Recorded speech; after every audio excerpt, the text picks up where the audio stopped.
Muito bem, pessoal, vamos aqui, para a nossa segunda parte do nosso estudo e nós vamos começar aqui, no capítulo 10 do livro de Números, que vai falar sobre as duas trombetas de prata. Deus vai mandar Moisés fazer duas trombetas de prata. E para que serviu essas duas trombetas? Ao toque da primeira trombeta era para os líderes, e príncipes marcharem. E no segundo toque, da segunda trombeta, já era para toda a tribo marchar, onde nós sabemos que a primeira tribo que marchava ali era a tribo de Judá, seguida pelas tribos de Ruben e depois Efraim, e por último era a tribo de Dan. Então era assim que eles faziam. Outra coisa que o texto vai nos dizer é que Moisés ele vai rogar para o seu cunhado chamado Obabe, que era filho de Jetro, Reuel, para que ele fosse com eles, porque ele conhecia bem o caminho. Então Moisés ali insiste para que ele fosse junto com ele. Outra coisa, Moisés sempre quando a arca ela partia, Moisés orava, e quando a arca parava, Moisés ele proclamava dizendo assim, olha, o Eterno repousa entre nós. Era algo assim que Moisés sempre fazia. E como sempre o povo ele começava a murmurava muito. Então numa dessas murmurações Deus vai fazer cair fogo sobre aquele povo. Moisés intercede pelo povo e Deus aplaca ali a sua ira, e aquele lugar ali ficou conhecido como Taberá, porque o fogo da parte do Senhor queimou entre eles. Os estrangeiros também que estavam ali no meio do povo, eles começaram a incitar o povo dizendo assim, olha, lá no Egito a gente tinha pepinos, melões, verduras, cebola, alho, e a gente está com saudade de comer tudo isso. Só que entenda que Deus ele mandava um maná. O maná era como uma semente de coentro, ele tinha o aspecto ali de resina, a aparência de resina, e ele tinha um gosto de mel, mas mesmo assim o povo ainda estava reclamando. Então, esse maná caía toda manhã e infelizmente o povo estava sempre reclamando. Moisés ele vai começar agora a clamar a Deus, dizendo assim, eu não estou aguentando mais, Senhor, esse povo reclama muito. Então Moisés pede ajuda ali para Deus, e Deus agora vai pedir para Moisés chamar 70 dos anciões. Eles vão até a tenda, e Moisés e Deus, na verdade, agora vai derramar do espírito que estava sobre Moisés, aquele espírito de liderança, sobre esses 70 líderes, para que eles pudessem ajudar a apacentar o povo. Só que, na verdade, havia 68 só desses líderes, e já já a gente vai entender. Então, Deus derramou do Espírito ali sobre esses líderes dos 68, e aí eles começaram a profetizar. E foi a única vez que eles profetizaram na vida. Os outros dois, eles não tinham ido na tenda, e aí Josué, que era ali o fiel escudeiro de Moisés, ele vai ver que tinha dois desses 70 que eles estavam na tenda, e aí Josué vai falar com Moisés para repreender os dois, porque eles não estavam no lugar onde eles deviam estar. Só que Moisés vai dizer algo para ele assim, olha, quem dera, meu amigo, que todo o reino de Deus, todo o povo de Deus fosse constituído por profeta. Então esse era um desejo que Moisés tinha, que eles fossem constituídos por profetas, e o nome desses dois eram Eudade e Medade. Certo? Outra coisa que ele vai dizer aqui, como o povo estava reclamando que não tinha comida, que o maná era pouco para eles, então Deus vai pedir para eles se consagrarem, porque no outro dia Deus iria mandar comida para eles. Moisés questiona o seguinte, olha Senhor, esse povo é muito numeroso, como a gente vai arrumar tanta comida? Só que olha o que Deus vai fazer. Um vento soprou naquele dia e ele trouxe várias codornas ali para o arraial. A Bíblia vai dizer que no espaço de 30 quilômetros haviam codornas espalhadas por ali, e elas estavam amontoadas no chão, de modo que elas ficavam 1 metro de altura ali, cheio de codornas, e num espaço de extensão ali de 30 quilômetros, ou seja, era muita codorna. Então cada líder ali pegou essas codornas, eles começaram a comer, e a Bíblia vai dizer que ainda quando a carne estava entre os dentes deles, uma praga terrível veio e feriu eles, e aquele lugar ficou conhecido como sepulcro dos cobiçosos, ou seja, ali milhares de pessoas eles morreram porque eles estavam reclamando ali com Deus.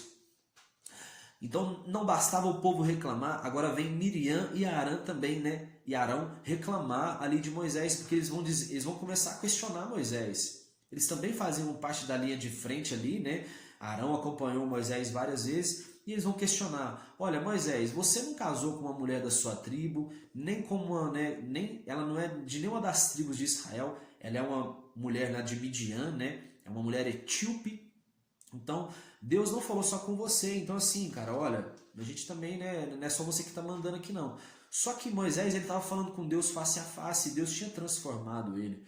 Porque quanto mais a gente fala com Deus, mais parecido com ele a gente vai ficando. E Moisés se tornou esse homem muito paciente, o mais paciente da sua época. Então, ele vai falar com Deus e vai dizer assim, olha, meus irmãos, Arão, né, e Miriam eram irmãos de Moisés. Eu vou perguntar isso para Deus e ele vai falar com a gente. Então, Deus depois vai dar uma resposta dizendo assim, olha, com as outras pessoas aqui da terra, eu falo através de visões, através de sonhos, mas com Moisés não. Com Moisés eu falo face a face. Lembra que no primeiro estudo aqui a gente falou que a voz do Senhor passava entre as duas asas dos querubins ali que estavam de cima do propiciatório? Pois é, era assim que era o relacionamento, né, de Deus com Moisés. Então naquele momento ali, por um castigo, né, dessa ofensa ali de Miriam e Arão, Miriam ela ficou leprosa. Então Arão ele vai e identifica que Miriam estava leprosa, porque lembra, quando a pessoa ela estava leprosa, ela se apresentava ao sacerdote e ele dizia se elas tinham lepra ou não. Então, nesse momento, Arão identifica, Miriam está leprosa, e aí ela fica 7 dias fora do arraial, para ser purificada, né? E assim que ela termina de ser purificada, ela volta para o arraial e assim o povo parte, né? O povo esperou ela ser curada para eles poderem partir. Agora, a Bíblia vai nos falar sobre a missão ali, né, exploratória da terra de Canaã. Então, nós sabemos, né, Deus mandou 12 espias. Dos 12 espias, só Josué e Caleb que deram, né, um relato bom da terra. Então, Caleb, ele era da tribo de Judá. Então, ele fazia parte da linha de frente ali, porque quem marchava primeiro era o exército de Judá. O segundo exército que partia era o exército de Ruben. Já já nós vamos entender isso, porque dos Rubenitas nós temos Datã e Abirão, que fizeram parte daquela revolta, né, junto com Corá no deserto. Então, né, essa tribo ali, infelizmente, não tinha um representante. Mas a terceira tribo que marchavam era os Efraimitas, né, a tribo de Efraim. Então, Josué ali era da tribo de Efraim. E uma curiosidade, o nome de Josué, o primeiro nome dele é Oséias, e Oséias significa salvação. Só que Moisés ele vai mudar o nome dele, vai dizer e muda o nome dele para Josué, que quer dizer Deus é a nossa salvação. O que Moisés pediu nessa missão, né, para explorar a terra de Canaã? Pediu para ele o seguinte, olha, observa a terra, como o povo se o povo é forte, né, se o povo é fraco, se ele é numeroso ou não, se as cidades são fortificadas, se o solo é fértil, se existe floresta. Era uma estratégia de guerra, eles tinham que saber por onde eles iriam atacar. Aí Moisés também pede para poder eles trazerem ali frutos da terra, e eles trouxeram um cacho de uva, onde precisou ali de mais de uma pessoa para poder carregar esse cacho. Eles trouxeram romãs e figos também. Então, agora eles vão dar o relatório. Eles retornaram após 40 dias. E eles disseram que a terra era boa, que o povo era poderoso, as cidades eram fortificadas, né? E localizaram onde cada um ali vivia. Então eles fizeram o que Moisés pediu. Só que quando Deus ele nos dá uma mensagem, ele espera uma resposta da gente. E a resposta é tipo, olha, Deus já tinha dito que essa terra era deles, então a resposta é eu tomo posse. Quando Deus te entrega algo, você tem que tomar posse. Só que nenhum dos 10 espias tomaram posse. Né? Quando Caleb se levanta encorajando o povo para poder conquistar a terra, aí eles começam a mudar o discurso, dizendo assim, olha, mas esse povo ali é muito forte, a gente parece gafanhoto ali, né, diante deles, então eu não quero ir. E esse relato contaminou os outros israelitas, porque agora eles estavam ali, né, em Cádiz, no deserto de Parã. Então eles começaram a dizer assim, olha, a gente vai escolher um líder e a gente vai voltar para o Egito, a gente não quer ficar com vocês não, vocês trouxeram a gente aqui para poder morrer. Então o povo sempre murmurando, e quando o povo começou com essa murmuração, Caleb e Josué eles vão e rasgam as suas vestes e vão dizer assim, gente, a gente vai conquistar a terra, né, através da mão poderosa, né, do Senhor. E aí que os israelitas ficam mais bolados ainda, eles vão dizer, eles vão começar a pegar em pedras, né, querendo matar eles. Então quando eles fazem isso, a glória do Senhor surge ali na tenda. E aí o povo, Deus se ira com o povo. Mas Moisés, né, como ele era um cara ali que gostava, amava aquele povo, ele vai interceder. E aí vai aplacar a ira de Deus.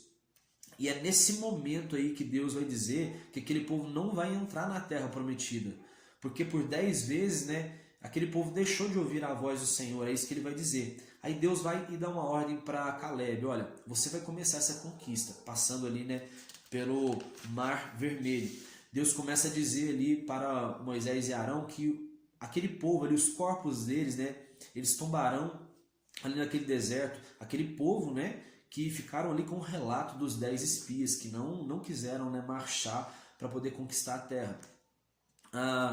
Então, uma das punições de Deus também era o seguinte, que eles observaram por 40 dias aquela terra, né? Então agora por 40 anos eles irão andar errantes ali no deserto por causa dessa desobediência.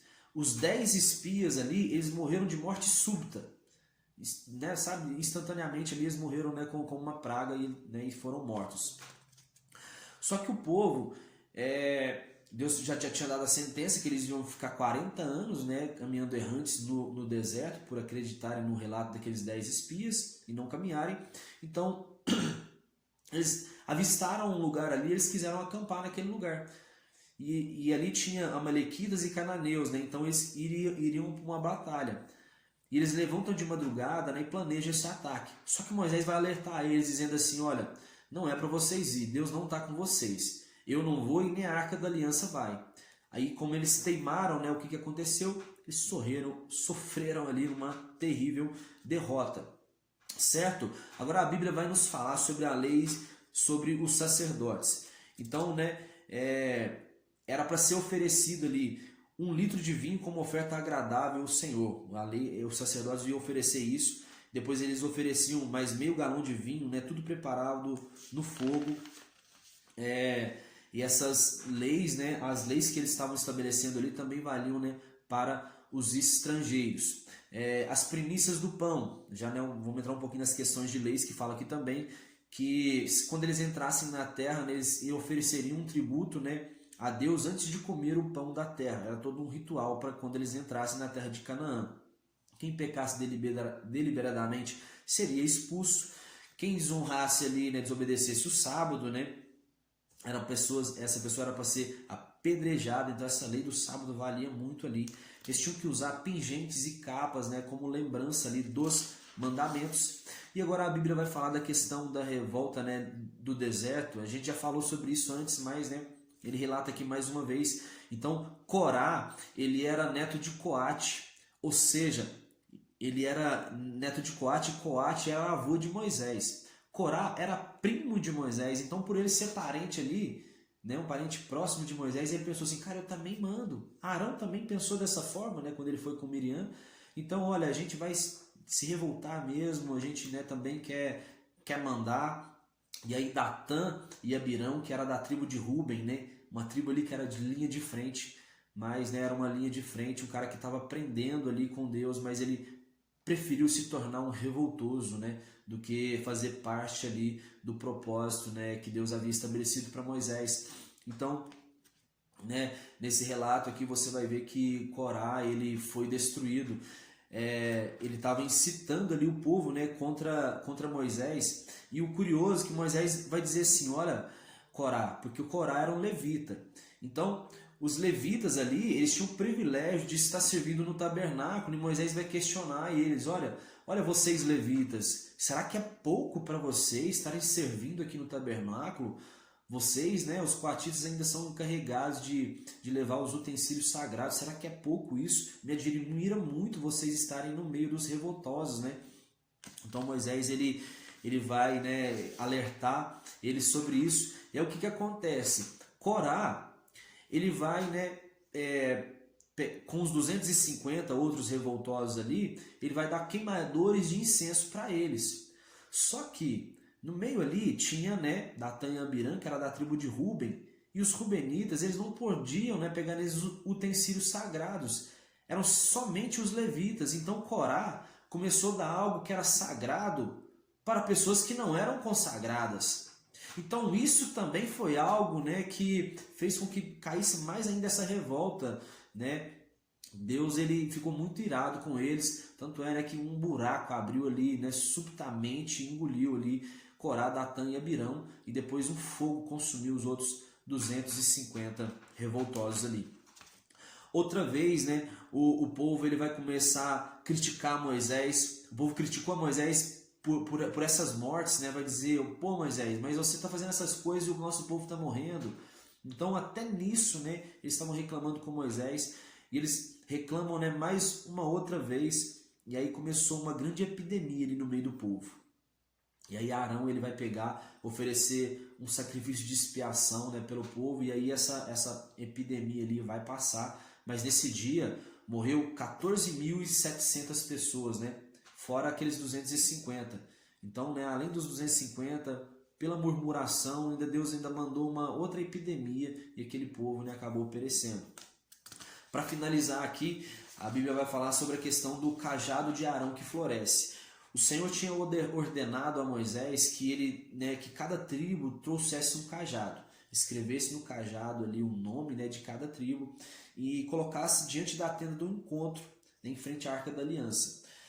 No outro dia, Deus iria escolher um cajado, né, que ele florescesse, para que as murmurações do povo não chegassem até Deus. Então, no dia seguinte, Moisés entrou ali na tenda e aí o cajado de Arão havia florescido, ou seja, havia brotado, né, botões de flores e também amêndoas maduras. Então o Senhor disse a Moisés que aquela vara ia ficar ali diante da Arca da Aliança como advertência àqueles rebeldes. Isso, né, ia por fim às reclamações do povo. E, né, finalizando aqui, vai falar sobre a obra dos sacerdotes e levitas, né, que só eles, né, que podiam estar servindo ali no templo.